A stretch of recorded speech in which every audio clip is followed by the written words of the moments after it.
With that, I'll turn it over to Ranking Member Krishnamoorthi. Well, thank you so much, Speaker, and thank you, Chairman. Thank you for passing the mic, Speaker. Actually, this gathering reminds me of the first meeting we had in your office, which you probably remember very well. It was very unique because seldom do you see the Speaker and the minority leader sitting next to each other. And I remember exactly what you said, Speaker. You said, if you want to engage in partisanship, I've got committees for that. If you want to get something done. Wasn't that an off-the-record comment? Not anymore.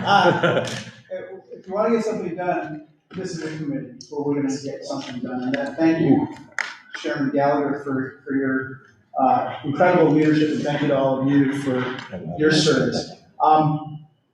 A philosopher once said, the secret to happiness is freedom, and the secret to freedom is courage.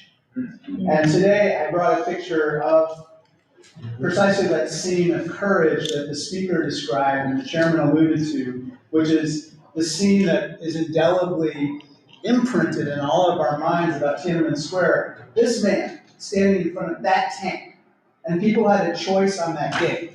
Do you stand with that man who stood up to power, or do you stand with that tank and the brutal Chinese Communist Party which sought to quash freedom? Many, like you two and others, stood with that man. And so many Chinese people were exiled or worse for standing with that man. Then there are a lot of people who stood with that tank and stood with the CCP and thought business could just proceed as usual. But we see what has happened in the intervening time.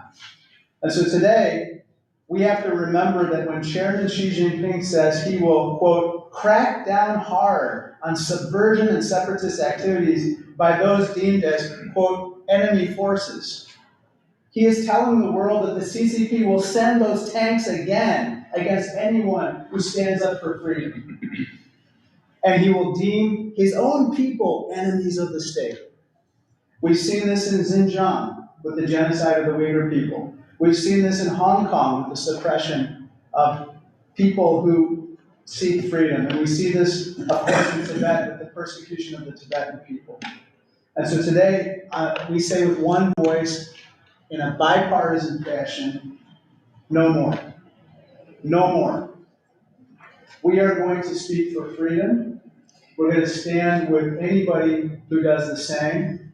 And so I look forward to not only remembering this day, but using this day as a call to action.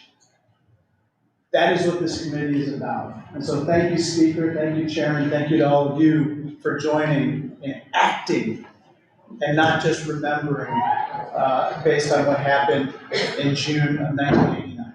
Thank you.